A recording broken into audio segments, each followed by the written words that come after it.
All right.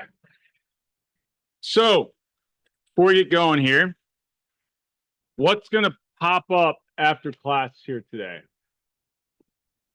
Module 10 quiz and a module 11 reading, right? So we're kind of back into that routine.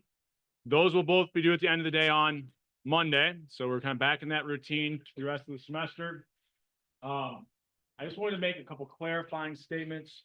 I posted last night quickly because I was that tutoring session that was canceled yesterday. Those were those economic tutoring sessions that are on Tuesday, Wednesday, Thursday nights.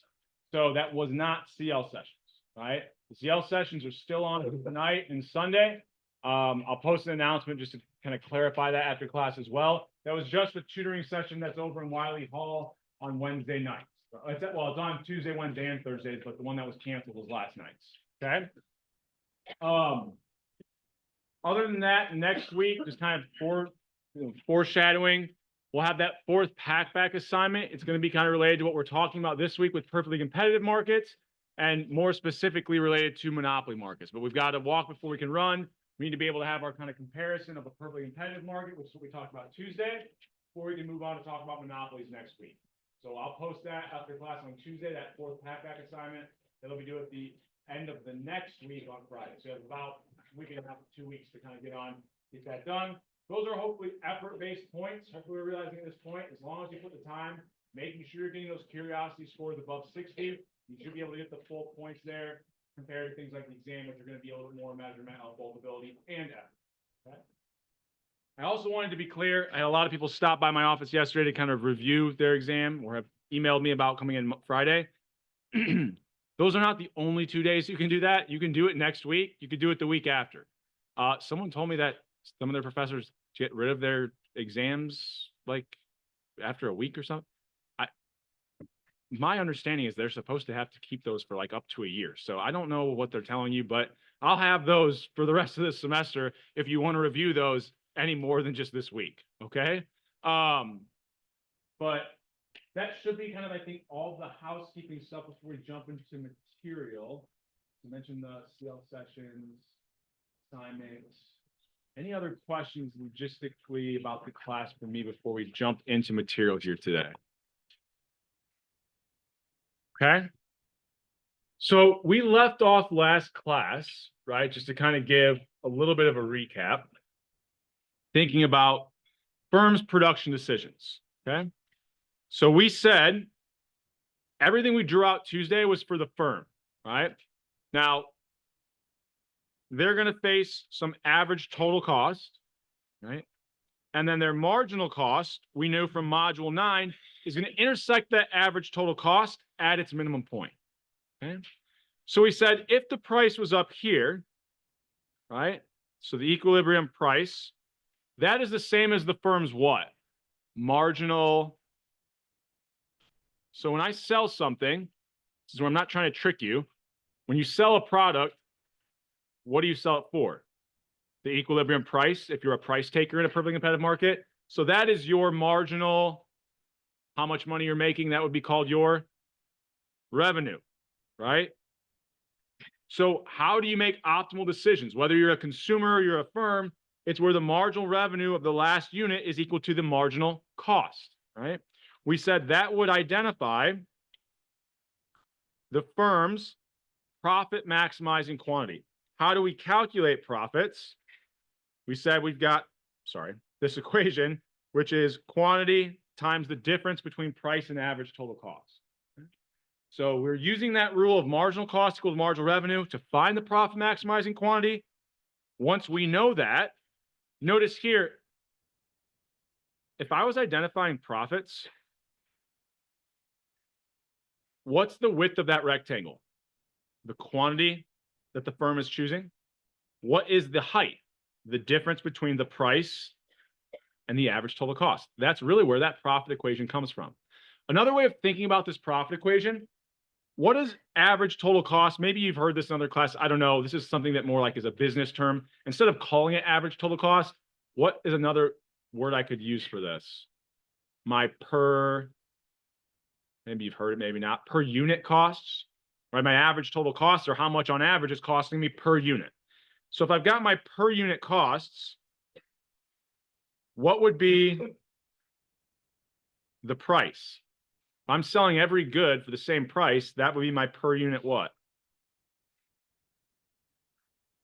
Price is marginal revenue. So it's my per unit revenues. It's how much on average I'm making by every unit I sell. Right? I'm selling every unit for the same price, so that's my per unit revenues. If I'm looking at the difference between my per unit revenues and my per unit costs, what does that difference represent? My per unit what? Profits. So if I take my per unit profits, multiply that by the number of units I'm producing, what would that give me? My total profits. Okay. So just another way, another kind of terminology of thinking about this equation to kind of help you remember what it is, right? Or what it's representing. Also just said in a different way might connect with some of you better than others. And so I was kind of just phrase things in a slightly different way. Now, we said that this all came from last class. It starts out as this is like total revenue minus total cost, but it's just a different way of thinking about it, okay? And an easier way to calculate it when we kind of look at the graph. Also, usually an easier way to calculate it when you're looking at things like accounting statements, okay?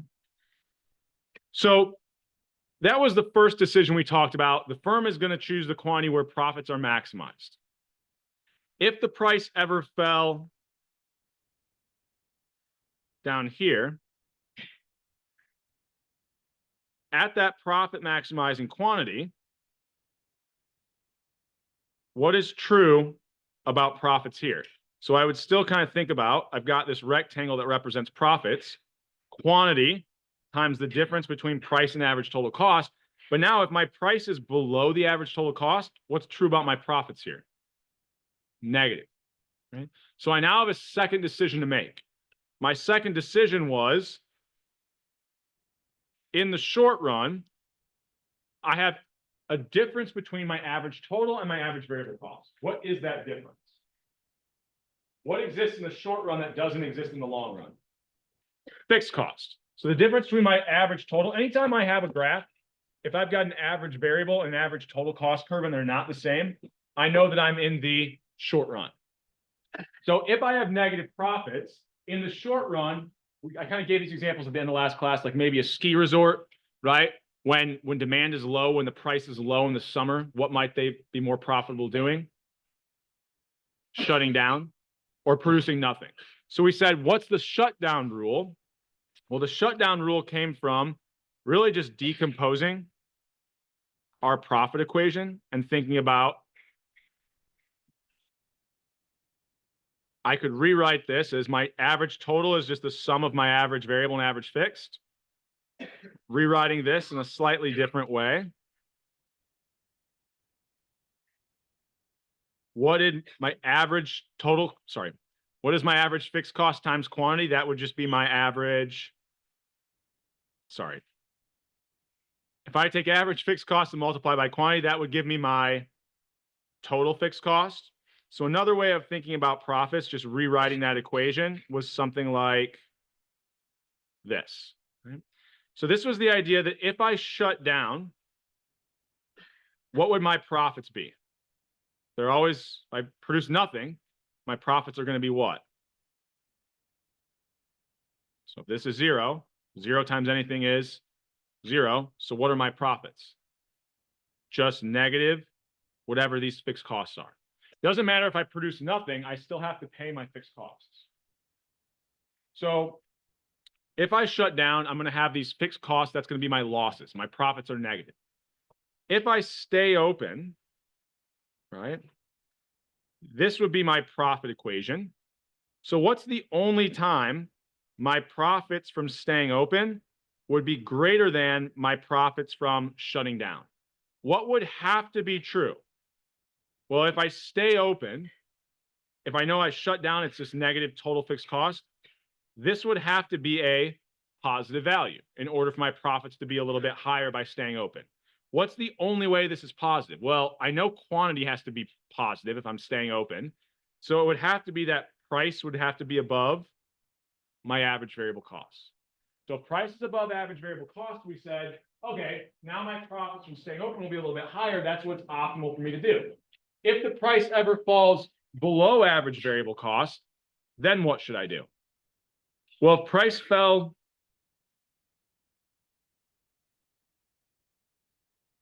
so here, this told me I should stay open, right? If price falls below average variable cost, what's true about my profits from staying open relative to if I shut down? Well, now if I stay open and price is below average variable, what's true about this sign of this? It would be negative. So I would have an even larger negative value. So would my profits be higher or lower? It's a larger negative value. They would be lower. So anytime price is below average variable cost, my profits would actually be higher if I shut down. Okay. So this is kind of where we left off, like stopped last class, was this idea of firms have a production decision to make where they can maximize profits. It gets a little bit tricky because sometimes that profit maximizing quantity in the short run, it's actually not optimal to kind of produce anything at all. It would actually be better to shut down and produce nothing. Okay? So that's kind of where we left off. I had kind of the visual that went along with that to think about the different ranges. If I ever have an equilibrium price, they have to take the prices given, that's their marginal revenue. If it's ever above that minimum point of the average total cost curve, it's going to hit marginal cost at a point where the price would be above my average total. So I know in that green range, profits, if the price is ever that high, my profits would always be positive. If the price ever falls below that minimum point of my average total cost curve, it's going to hit marginal cost somewhere here in this yellow range where marginal revenue or that price hits marginal cost. Price would be below my average total. So I know profits are going to be. So we had that profit equation was quantity times price minus average total cost. If price is below average total cost, my profits will be negative. So I now have a second decision to make. Do I stay open or shut down? We just said, as long as the price is above, so all the prices in this range would be above average variable cost. So I should stay open. Now, if the price ever falls below that minimum point of your average variable cost, so let's say like 2, now it's going to hit my marginal cost at a point where the price is below average variable. So now what is it actually optimal for the firm to do? Shut down. So that red range, we should just produce nothing. Okay. So it's kind of where we left off. Any questions on anything there before we keep moving? What would firm do if their price is equal to average variable cost? Yeah, so if it was equal to average variable cost, what would be true about the profits from staying open and shutting down? They'd be exactly the same. So we would say they would be indifferent, right? They'd have the same losses if they stay open or if they shut down. Yep. That's why that minimum point is like, that's our switch point, right? We're indifferent at that point. If it falls any lower the price, we shut down. If it's a little bit above that, that was putting us in that range where we stayed open in the short run. Okay. Any other questions before we keep moving here? So we kind of had that summarized. So to be a little bit clear on this, there's a little bit of a caveat. I'm not necessarily going to try to trick you or anything here with like a question, but ultimately, when we're identifying our production level, it's where that price or marginal revenue hits marginal cost. Right? So at all the different prices, how much is each firm going to supply to the market? Well, it's going to be whatever quantity that price hits their marginal cost. Now, at every point above that minimum point of the average variable cost, wherever price hits our marginal cost, that's the quantity we're going to, well, here, get this out of the way. That's going to be the quantity at which we produce. And if the price goes up a little bit more, we're going to produce a higher quantity.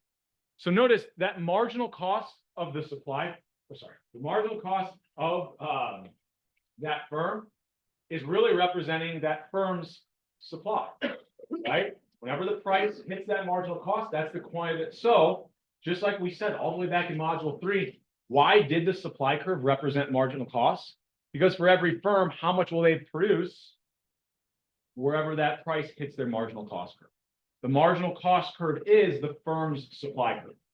Now, there's one caveat to this, which is for low prices, if the price was anywhere above, a little bit below, it looks like what? Close to 2, right around 2. If it falls below this, what's the quantity the firm would actually supply? Well, at any price here, it's going to hit marginal cost at a point where it's below average variable. So their quantity would actually be 0. Right? So if you ever once we identify this shutdown price, that minimum point of the average variable cost, technically the firm's supply curve, it'll look like our old supply curve for any price above that. But for any price below that, the firm's supply curve is actually just 0. Doesn't matter if the price is 1 or 2, the firm would still shut down, produce 0 here. Okay. Any questions on that idea before we keep moving here? Okay. Shouldn't be too crazy. So we're then going to move to thinking about the industry supply curve. Right. So the industry supply curve is going to represent the supply of every firm in that market. So we've only, up to this point today, we're looking at the firm's supply curve. So let's think about what this is going to look like. Kind of draw this out for you here. So let's say I've got,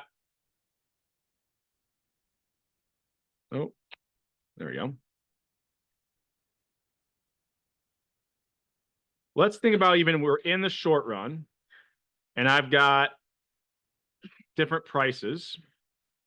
And here would be like the supply curve of the firm, right? So in the short run, any price below this, they're going to shut down, right? They would have like their average variable cost curve in here. Okay. Now, they're going to face whatever that equilibrium price in the market is. So this gets kind of weird, but I'm going to use it to kind of foreshadow some stuff we'll do next week, but also think about what the industry supply curve is actually telling us. Okay. So for this product, there will be some overall demand for that product in the market. So I'm going to use M to just kind of represent market here. That's the demand for the market of whatever this good is. If I were to want to find my industry supply curve, we've actually already talked about how to do this. How do I find what the supply curve would be? If I have 10 firms, they're all producing, let's say, I don't know, let's say that the minimum point here, let's say this is at a quantity of 10, just for the sake of this example. If I had 10 firms producing 10 units, what would the industry supply curve be? So if I have 10 firms, for each producing 10 units, at that price, the industry supply would be what? 100. And then if they're producing each, I don't know, say 20 units, industry supply would be at 200, right? So how am I doing that? Well, we said all the way back in module 3, the supply curve is just the sum of every individual firm. We said we had more firms. What happened to market supply? It increased. This is why. You're just adding up at every price each, like there would be like 10 of these firms, right? All facing the same cost structure, just assuming that for a second. We would just add them up. So our market supply curve is just the sum of all those individual supply curves. So it's always going to be higher. Now, I use this to kind of make a point of, all right, so where would the equilibrium price in this market be? This would be like our perfectly competitive equilibrium price, right? Wherever market supply is equal to market demand. No different than what we've talked about identifying equilibriums up to this point, okay? It's just that where does market supply come from? It's the sum of every individual supply curve. Okay? All right. So just to kind of, before I keep going, any questions on that idea before we keep moving? So this isn't going to be completely how it works next week, but just to give you a foreshadowing, we got to walk before we can run. Let's say this was the only firm in this industry. So we would have a what? Monopoly. Now our market supply is really just going to be based off of just that one firm's marginal costs. Where would the equilibrium price be if there was only one firm in this industry?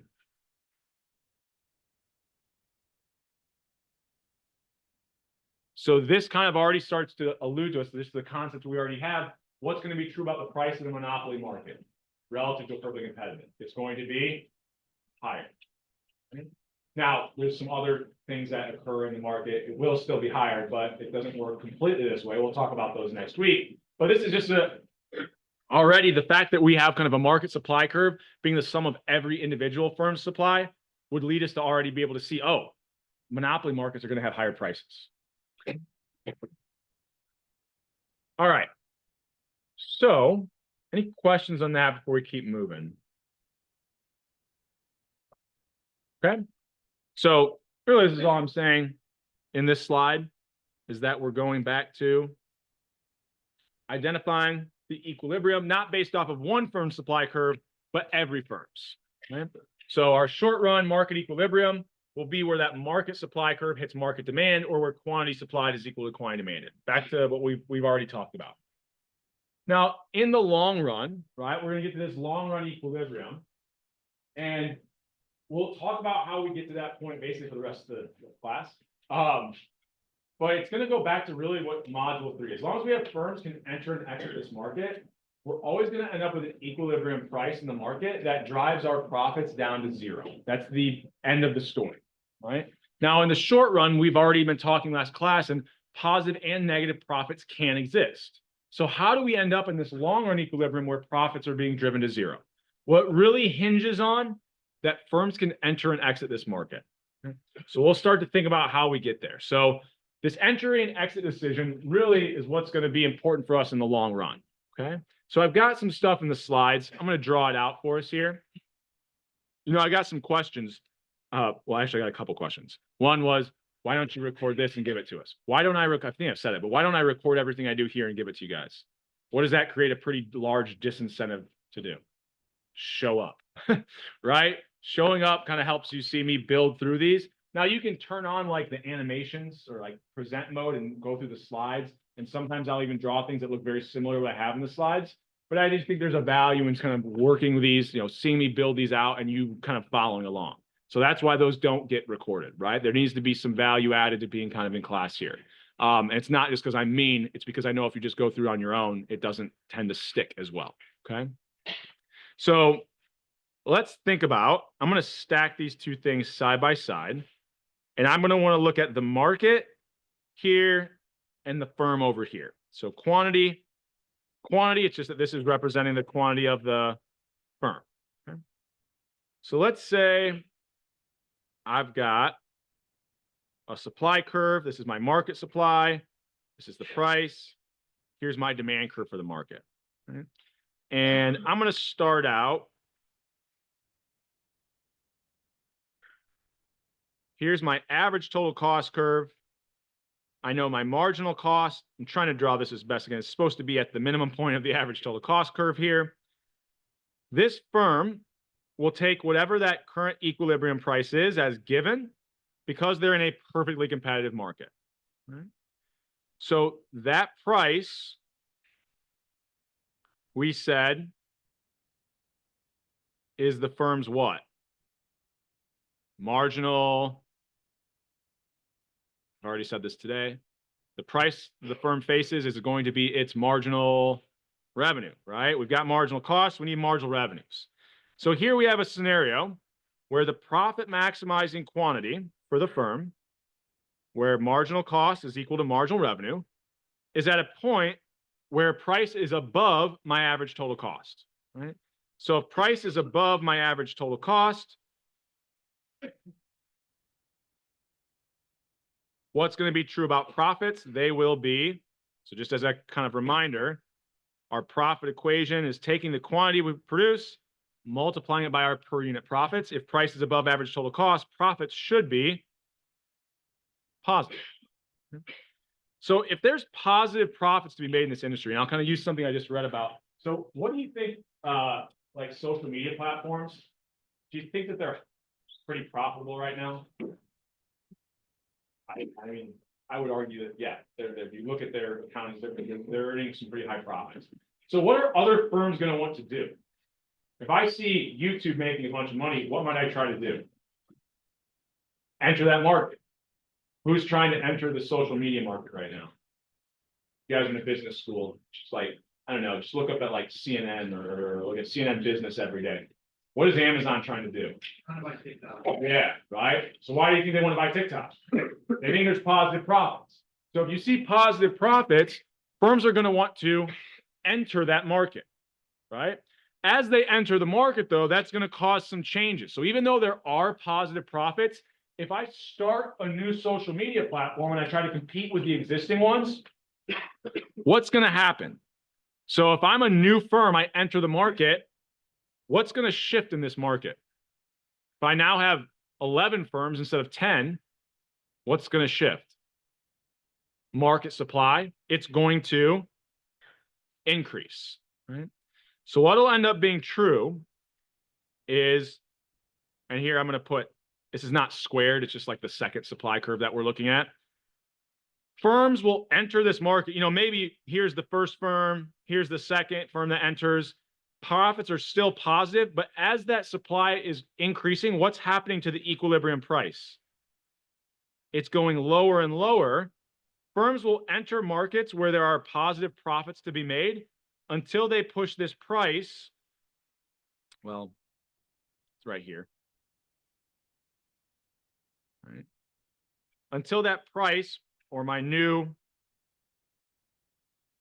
marginal revenue curve hits marginal cost at a lower quantity. So even though there's more firms in this industry, each firm is actually going to choose a lower quantity than before, right? And this will occur until at that profit maximizing quantity, what's true here? Price is exactly equal to average total cost. So in the second scenario, my profits would be what? If price is equal to average total cost, profits will be 0, right?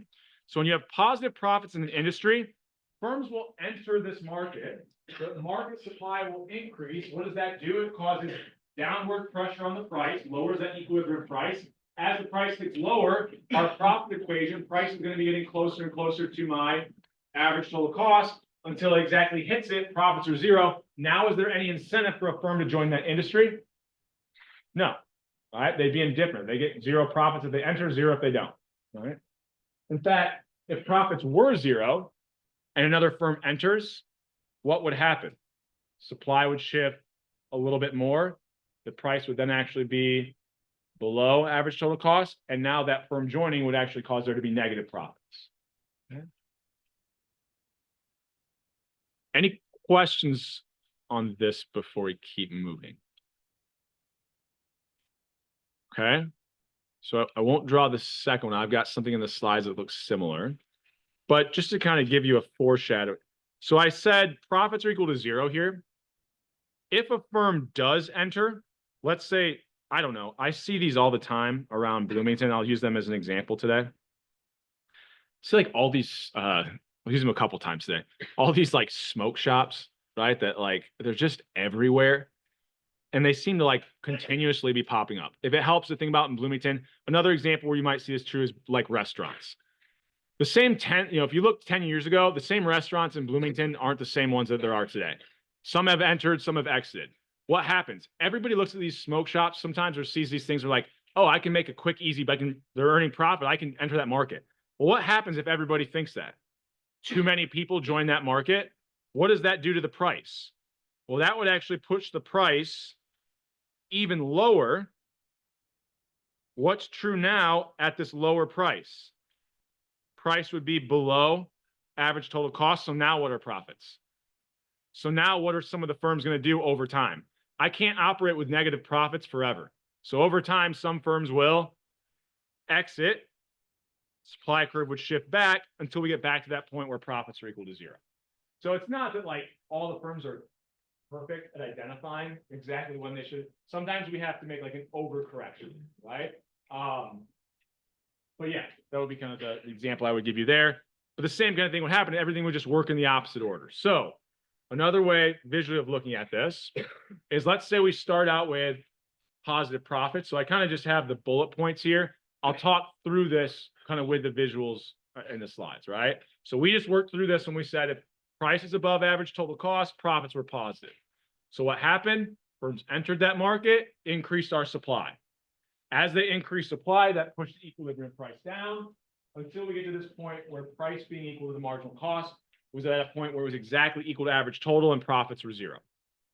If we had the flip being true, price being below average total cost, this was like when too many firms entered. Well, if price is below average total, we said profits are negative. If profits are negative, what happens? Firms will exit. As they exit, market supply decreases, pushes the equilibrium price back up until we get to that point where price equal to marginal cost is at that minimum point of average total cost and profits are back to zero. So as long as we have firms can freely enter and exit the market, in the long run, we'll always arrive back to this point where profits are equal to zero. Okay. So what does that look like here? This is the one that I drew out. We start with positive profits, right? That equilibrium price hits marginal cost at a quantity that's well above average total.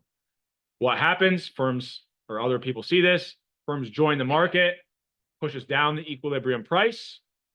That price is the new marginal revenue for the firm. That marginal revenue will hit marginal cost now at a lower quantity. Here I've depicted it in a way where enough firms enter until we get back all the way down to this price where we're at the minimum point of the average total cost curve and profits are equal to zero. Okay. The same thing would be true if I started out with, instead of positive profits, negative profits, right? So let's say I started out something like this, where I've got a really low equilibrium price. Well, that price is the firm's marginal revenue. It hits their marginal cost curve down here. At this quantity, price is below average total cost. So we said profits were, this box represents profits. It's just that profits will be negative, or we've got losses, okay? So if that's true, firms will exit. The industry supply curve decreases, pushes the price up. That price is the new marginal revenue they face until enough firms exit. We get to this point where price hits marginal cost at the minimum point of the average total cost curve and profits are equal to zero. So in the short run, we can have these positive or negative profits, but in the long run, entry and exit of firms will push us to this point where profits are equal to zero. Okay. Any questions over anything there? Okay. Let me think. Where are we at on time? All right. So profits are equal to zero. We'll worry about long run here in a second. What do I want to do next? We got 40 minutes. I'll revisit this here in a second.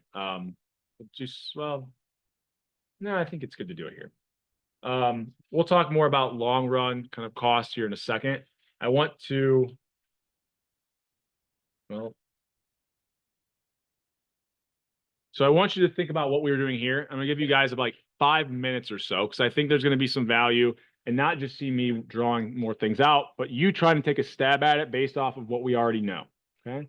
And then maybe I'll tie this into the in-class quiz and we'll kind of talk about it here and after about 5 or 10 minutes or so. So let's say I have a scenario and I'm starting out where there's negative profits. So you can work on this on your own, work with the people around you, try to kind of draw this out. You start out with negative profits. If then something in that market increases demand, so there's, change in substitute complementary goods, there's more consumers, something increases demand for the product. Think about how that change in the market would then impact that firm. So the firm starts out at the current equilibrium price with negative profits. Something increases the demand for that product. What's going to happen to the quantity that the firm chooses after that increase in demand? What's going to happen to their profits? And then after, like I said, 5 to 10 minutes, we'll kind of talk through this. I'll kind of walk you through a little bit. But I think there's value in you taking what we know about how we shift supply and demand. Once again, people keep asking me that, the final is not cumulative in the sense I'm asking you module 3 questions, but we're using supply and demand shifts. So in that sense, it is, right? So I'll give you guys a little bit of time, work on your own, work with the people around you. We'll then kind of reconvene, kind of work through what this would look like. So start out with negative profits, a demand increase. What would that do to our firm? Okay, their quantity and profits.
All right. So let's start to think about how this is going to operate, right? So if I've got negative profits, what is that? That's the first thing I have to draw out, right? So I'm going to draw side by side both the market and the firm, quantity here, price, and this is like price or dollars, right? Since we're looking like at cost, revenues, it's all in dollars. So initially, I know that I'm going to have a firm. They face this U-shaped average total cost, marginal cost, hits it at its minimum point. If there were negative profits, where do I have to draw the price? Is it going to be above this point? No. I know that the price has to be hitting marginal cost because price is the marginal revenue of the firm. I know that the firm chooses the optimal quantity where marginal cost is equal to marginal revenue. It's going to be at a point where the price is below average total cost. So just as a reminder, our profit equation, quantity times price minus average total cost. Price is below average total cost. My profits would be positive or negative? Negative, which is what we wanted, right? So I need a market. So this is kind of the current equilibrium price. So let's say here's my supply curve in the market. Here would be my market demand curve. Kind of where it starts out. Everybody with me up to that point. Okay. So here's the thing that we haven't really talked about yet, but we can think about, even if there were positive or negative profits, even if we didn't have firms being able to enter the market, what would a demand change do? And then we'll think about, in response to that, what would firms do? Okay. So let's say all of a sudden there's a huge increase in the demand for this product. So I'll tell you the market I kind of have an idea on. Let's use the smoke shops again, because like, I can't imagine they're all turning a positive profit. There's just so many of them. It has to be so close to a perfectly competitive market. And I can't imagine the equilibrium number of smoke shops in Bloomington is the number I see driving around every day, right?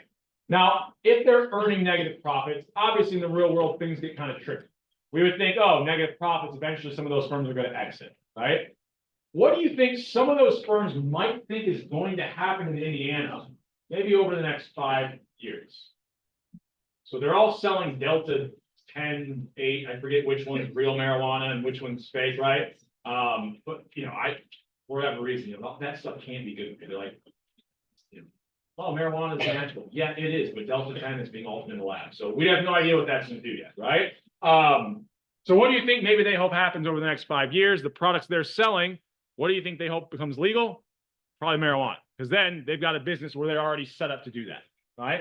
So even if I'm earning negative profits, if I think the product, even if it doesn't have to be something becoming illegal or legal, if I think the product I'm selling, that, you know, I know that right now, current demand, I'm earning negative profits. But if I think over the next 10 years, I'll take a loss today if I think demand for that product is going to be higher over the next 10 years.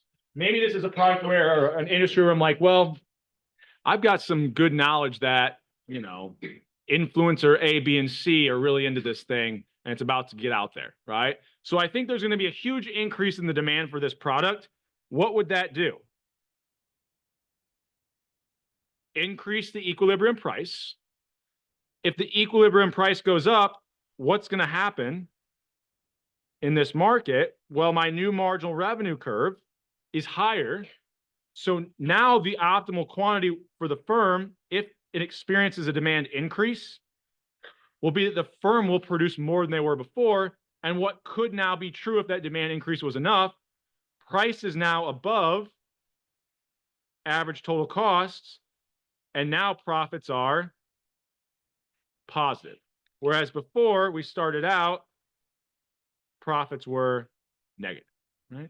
So I, in my first section, was going quickly and forgot to do the in-class quiz, which I had intended the same thing with them, and I had intended to do it right after. So I'm going to treat both of you the same. The in-class quiz will be something I post up after class and is due before meeting Tuesday. But being here today, there wants to be value tied to that. So one of the questions is going to be completely tied to this. And it is fairly intuitive. We just worked through the model. If there's a demand increase for a product in the market, what is going to be true about the quantity that the firms that are in that market choose to produce? They're going to, that the profit maximizing quantity is going to be higher, right? And that's kind of intuitive. The demand for the product increases, whatever firms are selling it, they're going to result in, or the profit maximizing quantity is going to be higher than it was before. So that might be the exact question I put in that in-class quiz that you see pop up on campus, okay? We have demand increases for a product. What does that result in? The quantity the firm chooses is going to be higher. Now, what's also going to be true if that demand increases? Well, that's going to push the price up. So what's going to happen to profits for sure? If profits are the quantity times price minus average total cost, if price is going up, what's happening to profits?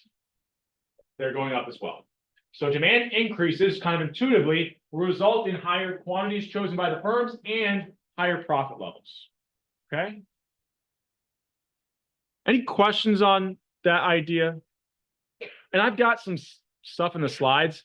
I pulled it from the book because I kind of like, or from tab, because I like what the book did. I'm not going to run through it with you guys. I think this is a better depiction, kind of seeing me build it out. But it has the same kind of thing. So the additional thing that those slides work through, which we won't spend a lot of time on them when we go back to the slides here, is okay. Let's say I have these positive profits, and we're gonna get this gets a little bit muddied up. So if you didn't want to put this on the same graph, you could then kind of start out and say, okay, draw this out again so that you only have, the new price. But I think we can do it with colors here pretty well, and you'll kind of have this. So if there's positive profits, what's then going to happen in this market? Demand's not going to change, right? That was something changed demand, but as a result of that, there's now positive profits. What are firms going to want to do? enter that market. So what's going to shift? So in response to that demand increase, market supply will also increase. Once again, kind of intuitive. If there's more demand for this product, we're going to see more people want to get involved in that market. What does that do, though, to the price? So this is a 3 here, right? It's going to push the price back down. And as long as we have firm entry and exit, that new quantity that the firm chooses is going to result in what kind of profits? Firms will enter this market until profits are equal to 0. So if we understand how firm entry and exit works, it just is a couple more steps to understand how demand changes will work. Because if demand goes up, that's going to cause profits to go from, well, could be if they were negative or 0, they're now going to be positive. What will firms then do? Enter that market in response to that demand increase. As they enter, it pushes the price back down until we get back to that point where profits are 0.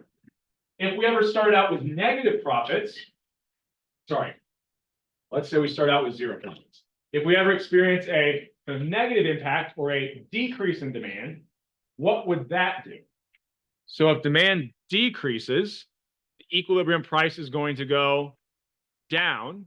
What's going to happen to profits? If they start out at 0 and the price goes lower, profits could become negative. What are firms going to do? Enter or exit that market.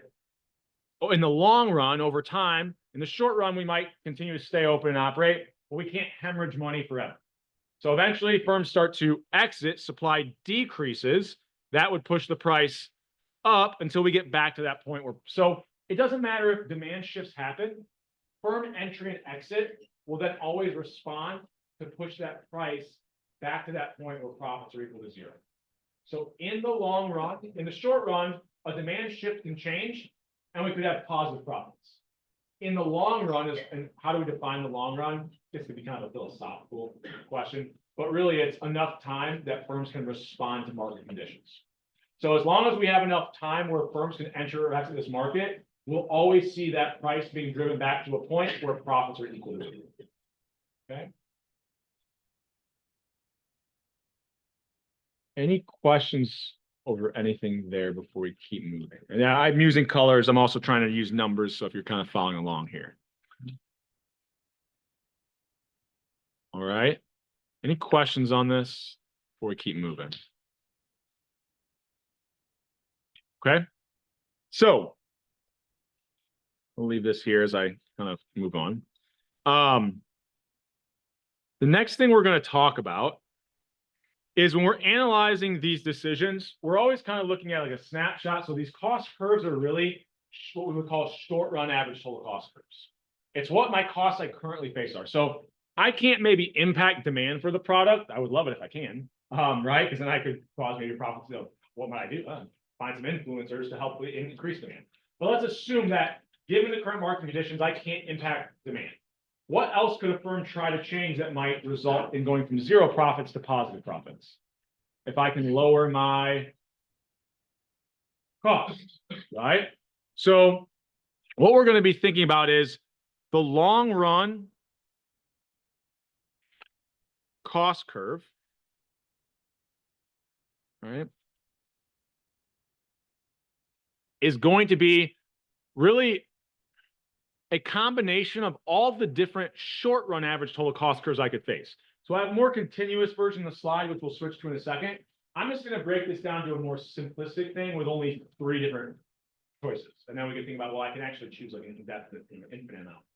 So how can I change my costs? Well, in the short run, these marginal costs, I was producing more by hiring more workers, right? Or buying more raw materials. What are the things I can change, not just in the short run, but I can change in the long run? So these are the things that cause my fixed cost. So in the long run, in the short run, I might be locked into whatever building I'm paying for the lease on. But over time, what could I do? Move to a different building, right? Maybe my current production process is efficient when I started it, but after 10 years, there's things I could change to make it more efficient. So over time, we not only can change things like labor, how many workers we hire and fire, we can change all fixed factors of production. The one I will focus on, just to make it easier to think about, is building size. So let's say I've got my current building I'm in, and it's a large production facility, right? So given that large production facility, here would be kind of my cost structure. So wherever the price is, I'll choose the quantity where marginal cost, it's marginal revenue. That'll be my optimal quantity, and that's how I'll determine profits. However, in the long run, I know that I could start to move to different production facilities. So here I'll do a medium-sized production facility. Once again, I'd have a marginal cost curve. And then the third one we'll add in, I could move to well, it doesn't matter what direction I do it, so I'll just kind of keep it here. Here's my small one. All right, here's my marginal cost there. Okay.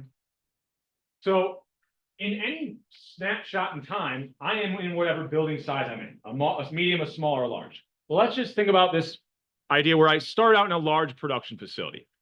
Well, maybe whatever I'm producing, that's not actually the most efficient. Larger isn't always better. If I've just got wasted space, I'm paying for things that aren't helping me increase my efficiency, right, in my production process. So for any quantity, so if the price is anywhere in this range and hits the marginal cost up here, we'll call this QL for a second. If the price is such that it hits the marginal cost curve of this large production facility at any quantity in this range, I'm on the lowest possible average total cost. You know, technically, this extends all the way up here. Notice at these quantities, my average total costs are lower in this large production facility than if I were to go to the medium or the small. So which one would I choose? Well, I want my per unit cost to be as low as possible. In this range of production, the lowest possible cost curve is being in that large production facility. Okay. Well, what if I kind of push past that quantity, right? Well, maybe for quantities in this range, right? Where are my lowest costs, right? Well, for every quantity here, if I was in the large or small production facility, my cost would be higher than if I was in this medium-sized production facility. So everything here, so here we wanted to be in the large, here I want to be in the medium. If I push past this quantity, everything in this range, what's the lowest possible cost curve I could be on? That small production facility, right? So I'm changing this fixed factor of production. I essentially want to stay on whatever short run average total cost curve would provide me the lowest per unit or the lowest average total cost. So if I was mapping this out for low quantities, I'd start out, here would be my cost curve I would choose to be on. If I ever want to produce past this quantity, I would then switch this fixed factor of production to be over here. If I ever want to produce past this quantity, I would switch my fixed factor of production to be in this size facility. So our long run average total cost curve, in the long run, we can change this thing that's fixed. It'll always be just the lowest possible average total cost curve I could get on. So my long run average total cost curve will really be like a combination of every short run average total cost curve, right? And just the minimum point of all of those. And when I say minimum point, I don't mean the minimum of the average total cost. I just mean the lowest average total cost of all the curves that I would currently face. Okay. So our long run average total cost curve is essentially allowing for us to change this fixed factor of production to give you a bit more of a kind of continuous. It's not just 3 different production facilities we could choose from. It's going to look something like this. I've got all these different, if I'm choosing a production facility, technically I can choose any square footage that's available out there in the market. So I have a lot of different options in the long run. So it's going to be that minimum, the lowest possible cost I could get to. I was going to map this out. that would give me my long run average total cost curve. Is that questions before we keep moving here? So really, ultimately, that long run average total cost curve, it's just the lowest short run average total cost curve we can get to at that specific quantity. And then the next lowest average total cost curve at the next quantity, and the lowest short run average total cost curve at the next quantity, and so on and so forth. So in this initial range, as I'm increasing the output or the amount that I'm producing, what's happening to my average total cost as I'm facing my long run average total cost curve? It is going up or down. By increased quantity, what's happening to my long run average total cost? They're going down. I'm changing this fixed factor of production. I'm on a lower and lower short run average total cost curve.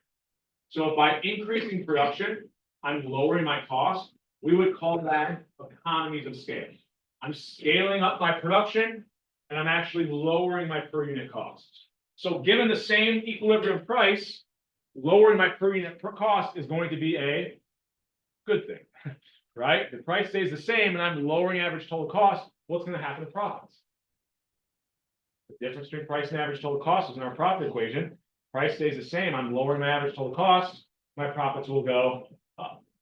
So we love economies of scale. We'll continue to increase our production as long as we have these economies of scale. Now, if I ever get to a quantity where I start to produce more here, what happens eventually to my long run average total cost curve? As I produce more, if I scale up production in this range, what's happening to my average total costs? They are increasing. Is that a good or a bad thing for the company? So there we would call scaling up my production in this range diseconomies of scale. I'm actually increasing my per unit costs. Okay. And then thinking about the long run. So that's where that long run average total cost curve comes from. In the long run, as long as firms can enter and exit this market, we can change all of our short and long run fixed factors, all of our short run factors, and then all of our fixed factors or long run factors of production. We'll always see, as long as firms can enter and exit this market, it doesn't matter that we're moving to lower cost curves. Firms will then enter and exit the market and always push us to this point where the equilibrium price is exactly equal to the marginal cost and the minimum point of the long run average total cost curve. So long run profits would be 0. So I'll kind of give you a little more idea as to why that is, but before I move on, that's going to be the end of the story. Is that as long as we allow for firms to enter and exit, yes, the existing firms might change the fixed factors of production to move to these lower points on their long run average total cost curve. But as a result, if that does create positive profits, what will firms then do? Enter that market and push the price back down until we get profits being equal to 0. So what is that going to look like? So we've done demand shifts. We've done market supply shifts. We'll now just think about, on a fresh sheet of paper, what if I've got, so there's my market here. Here's my firm. Here's my market. Here's going to be my current average total costs. Marginal cost hits it at its minimum point. And let's say we start out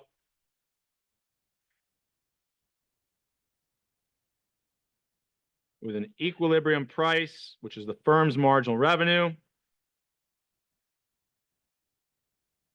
Here's the demand in the market. Here's my supply curve in the market, right?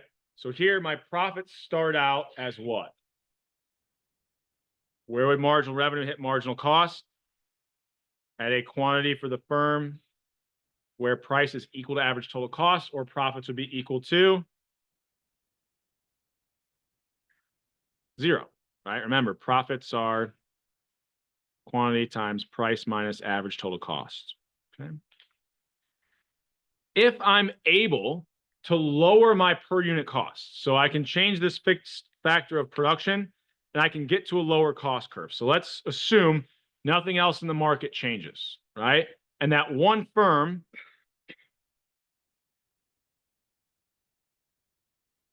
can lower their cost. They're moving to a different short run average total cost curve by changing this fixed factor production. Or it could be that maybe another way that this or thing that this could depict, I use this example usually. Let's say like I'm the only firm that comes up with a new technology or like discovers a way to increase the efficiency of the production process, but no other firm in the industry does. Like I've got some kind of like special secret that no other firm knows about. Well, what can I do? If I now face lower costs at this price, in fact, I didn't even draw this enough. At the old price, how much will that firm now produce? A higher amount. What is now true about the price relative to the marginal cost? It's much higher. So my profits for this firm are now positive. So if I'm the only firm that can figure out what this fixed factor production that I can change to make my costs lower, I can actually end up with positive profits. Everybody else in that industry is still earning zero. Now, over time, one firm does something, what do you think other firms start to do? If they start to say, oh, well, look, company A is making way more profits than us. Let's look at what they're doing and what might we try to do? Copycat that, or mimic it, right? We want to lower our cost to face whatever cost they are. As we do that, well, what's happening to the quantity each firm is producing? It's going up. So here, even if we can move to lower cost curves, even if the number of firms doesn't change, so there's positive profits here, let's just assume firms don't enter this market. If everybody can figure out what those cost saving techniques are, what's going to happen to market supply? At the same price, right, we're now getting kind of a higher quantity. Now, ultimately, it doesn't matter if the existing firms are the ones that produce it. If there are positive profits, we're looking at perfectly competitive markets, so firms can enter and exit. Let's say every firm identifies this the way to lower costs. What are other firms going to do if there's positive profits? Exit or enter that market? Enter. So what's that going to do to supply? Increase it. So I didn't draw my demand curve far enough out here, but you can kind of imagine, if I can get this to be out here. So as firms enter this market, they start to push the price lower and lower until eventually we get back down to this point where profits will be equal to zero. Okay. So even if there are positive profits because we're moving to this lower cost structure, well, now firms will see that what those firms are doing, they'll enter that market, driving the supply curve up, pushing that equilibrium price down, and we now end up with getting profits closer and closer to zero until eventually enough firms enter this market that the profits are back down to zero. So it doesn't, kind of same story as we have with demand shifts. It doesn't matter that these firms can move to different short run average total cost structures, or they're finding ways to kind of, maybe they're all moving from small to medium sized production facilities. Ultimately, in the short run, yes, maybe that creates positive profits, but as long as firms can enter and exit the market, it's always going to cause pressure on that equilibrium price. And if firms are price takers, it'll always drive us back down to that point where profits are equal to zero. Okay. So I kind of have in the slides another, depiction of this. There's too many things kind of moving forward. So let's say we start out with zero profits, right? And then we have this firm being able to move to a lower short and average total cost curve. We said at this new cost, where's the profit maximizing quantity? It's going to be out here. That price is now above our average total cost, so profits are positive. What will firms do? Enter this market until that equilibrium price essentially is lowered all the way down to this point where profits would be equal to zero. Okay. So as long as we have firm entry and exit, existing, that they can freely enter and exit, it doesn't matter if firms are moving to these lower cost structures. We always know firms will enter until long run profits are getting pushed back down all the way to zero. So in the long run, profits are always going to be in a perfectly competitive market equal to 0. There are no caveats to that, right? So if you get a question about this, long run profits for perfectly competitive markets will always be 0. Might be another question I put on that in-class quiz, right? In the long run, profits are always, I can't reiterate this enough, equal to 0. And why? Because it doesn't matter if firms are lowering their costs. It doesn't matter if there's an increase in demand for the product. Firm entry and exit will always allow for that, for there to be pressure on that equilibrium price to always push our profits back down to 0 in the long. Now, in the short run,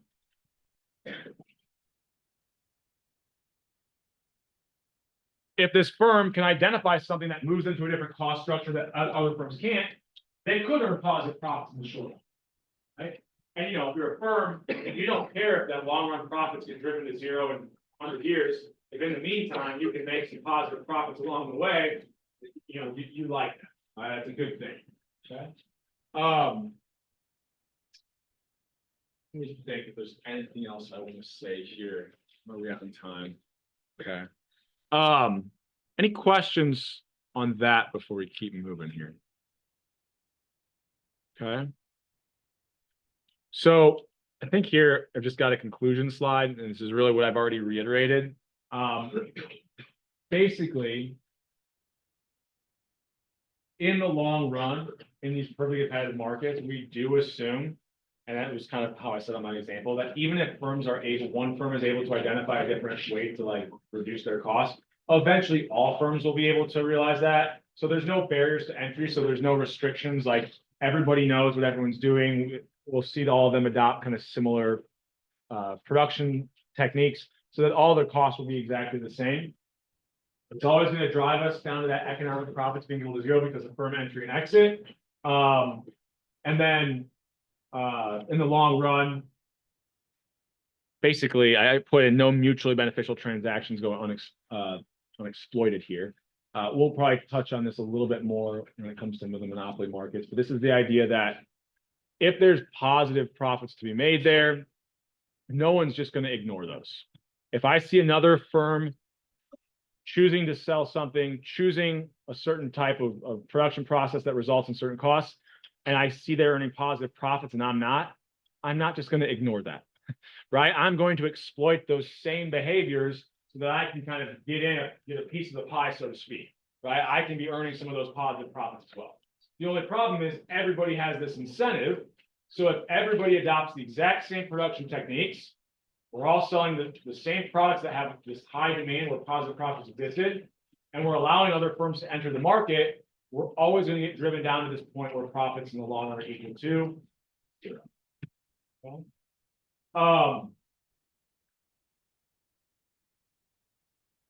Any questions?